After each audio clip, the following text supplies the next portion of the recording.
요번에는 보이는 이제 무편불피라는 장입니다.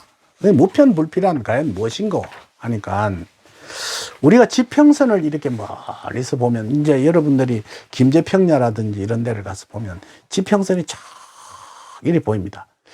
보이면 그렇게 평온할 수가 없어요. 한선으로 쭉 이렇게 연결되어 있기 때문에 정말 고요하고 평화스럽다. 그 지평선 위에 아주 푸른 그 나락이 벼가 자라고 있는 모습을 보면 풍요로움을 느껴요. 그런데 역경에서 뭘 한 줄 압니까? 막상 그 지평선 쪽으로 들어가 보면 골짜구니도 있고 쓰레기통도 있고 아마 엉망인 것도 많습니다. 좋은 데도 물론 있겠지만은 나쁜 부분도 많이 있다는 거예요. 그걸 어떻게 표현하느냐 하면, 정말 잘 사는 사람들이 볼 때는 참 저 집 정말 평화롭게 잘 산다. 돈도 많고 좋은 차도 타고 다니고 좋은 집에 살고 애들은 유학 가고 서울대학도 가고 하나 불편한 게 없어. 마누라도 이쁘고 남편도 아주 건강하게 보이고, 그게 사실 그 집안 속에 자세히 들여다보면 아주 고민투성이에요. 그게 이 세상의 이치라는 겁니다. 여러분, 나는 왜 이리 불행할까? 나는 왜 이리 없을까? 하는 그런 소리를 하게 되는데, 태의장에서 제일 외친 것이 뭐냐면요, 아무것도 없는 사람이 뒤에 성공해서 소왕불례라는 원칙, 즉 작은 것을 가지고 큰 것을 성공한다는 것은 자수성공한다는 것이거든요. 자수성공한 사람이라야만이 태평한 세상을 맛볼 수 있다는 거예요. 저는 이런 걸 하나 봤습니다. 부모로부터, 내가 알고 있는 친구 중에 하나가, 친구는 아니죠, 아는 사람인데, 지금부터 한 3, 40년 전에 한 100억 이상의 재산을 받았어. 그걸 가지고 이제 그 아들이 워낙 부모가 볼 때는 너무 지독하고 그래도 구두쇠니까, 그러니까 내가 준 재산은 이 큰아들만은 유지하고 살 것이라고 생각하고 유산을 넘겨줬다고. 넘겨주고 난 뒤에 부모는 세상을 떠났어. 세상을 떠나서 이제 자기가 집안을 운영하게 됐는데, 그 애가 매일 보는 게 통장이에요. 통장을 보니까 이상하게 자꾸 준단 말이에요. 이게 늘어나야 되는데, 그렇지 않습니까? 100억 되던 게 99억 되고, 한 1년쯤 지나니까 한 1억쯤 줄고, 2년쯤 지나니까 한 3억쯤 줄어버리고. 그러니까 애가 막 굉장히 더 열심히 전략하고 사는 거예요. 그러면서 무슨 일을 하느냐 하면, 제일 간단한 걸 한번 해보니까, 돈놀이를 한번 해보니까, 돈을 한 5천만 원쯤 빼내가지고, 그 중에 어떤 사람한테 이자를 한 300만 원 주고, 달달이 받고, 어쩌고, 이렇게 돈놀이를 좀 해보니까, 그게 수입이 괜찮거든요.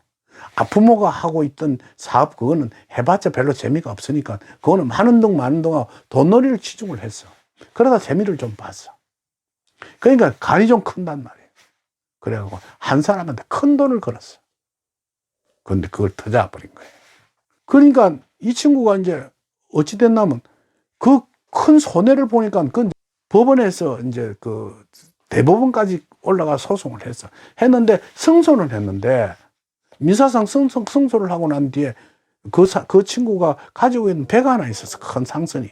그걸 이제 차압을 했는데, 무엇이 하나 날랐는, 그동안에 그 안에 있는 선원들이 타고 있던 임금이 있어서 임금을 다 갚아주고 배를 가져가라, 이렇게 된 거예요.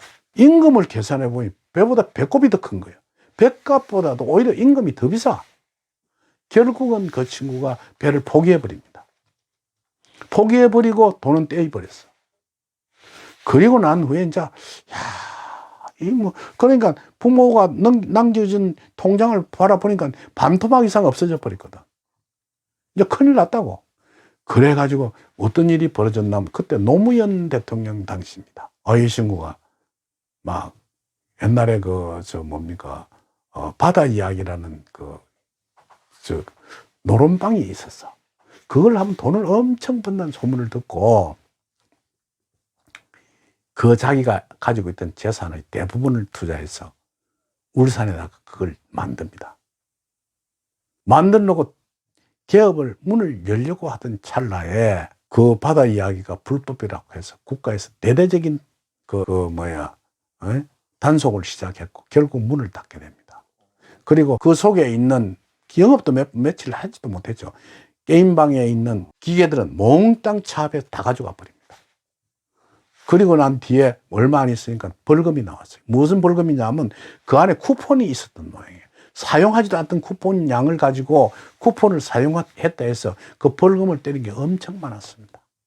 그리고 애는 완전히 몰락하게 되는 겁니다. 그 몰락한 상황을 보고 내가 그 집에 위로금 친구들하고 찾아가 봤어요. 찾아가 보니까 집안은 아주 컴컴하고 텔레비전은 내가 볼 때 그 당시에 괜찮은 텔레비가 많은데 아주 몇십 년 된 텔레비전. 장롱이라고 있는 게 아주 골동품, 우리가 담치로 만든 자개장, 시커먼 자개장, 써도 못하는 거. 그거에다가 생활을 형편없이 하고 있더라고. 그 부자가 말이에요. 그 돈 떼이는 것 중에 좀 괜찮은 집을 하나, 그것도 물론 자기 집에 수리를 해가지고 멋있게 살 수가 있었을 텐데, 돈이 아까워서 못 쓴 거예요. 이게 바로 소황대래의 거꾸로, 대왕소래라 장에 들어가는 것입니다. 그게 바로 결국 실패의 장, 우리가 태평의 세계를 살지 않는 방법 중에 하나는 적자 인생이라는 것입니다. 내가 과연 세상을 살아가는 것이 흑자를 보고 있는가, 적자를 보고 있는가가, 흑자를 보고 있다고 생각하면 그건 바로 태평성대를 말하는 것이고, 적자를 본다면 혼란의 생활을 시작하는 것이라고 할 수 있겠습니다. 부디 여러분, 무편불필한 이야기를 했거든요. 남들이 볼 때는 평온하게 보이는 지평선도 막상 그 속에 들어가 보면 시궁창도 있고 쓰레기통도 있고 아주 보기 싫은 썩은 나무도 있고 아주 어지러져 있는 것도 흔히들 있습니다. 마찬가지로 우리가 외관상 멀리서 볼 때는 부잣집을 바라볼 때 너무 잘 살거든요. 벤처 승용차를 타고 집은 아주 호사스러운 아주 고급 아파트에 옷은 좋은 옷을 입고 그렇게 다니면서 아주 돈도 많이 쓰고 뭐대 부러울 것이 없이 쓴다고 부러워하지만 실상 그 집안에 자세히 들여다보면 그 속에는 아주 험난하고 힘들고 어려운 고통스러운 일가가 있는 것입니다. 우리 경험해보지 않습니까? 우리나라의 제1대 재벌가의 딸도 자살했습니다. 그 사람이 없어서 자살했겠습니까? 그 생활의 어떤 조직 속에서의 혼란, 자기 생활의 정체성이 빚어지지 못할 때 자기 명을 다하고 없애버리는 법입니다. 그와 반면에 낙도에 살더라도 가정을 잘 이루고 남편은 그 풍랑 속에 고기를 잡아오고 마누라는 그 고기를 시장에 가서 팔아가면서 생활을 하는 사람도 아주 행복하게 사는 사람도 많거든요. 삶을 풍족하게 사는 것이 문제가 아니라 태평스럽게 사는 방법은 어떤 것인가를 여러분들이 잘 선택해서 지혜로운 세상을 살기를 바라겠습니다. 몇 분 됐네.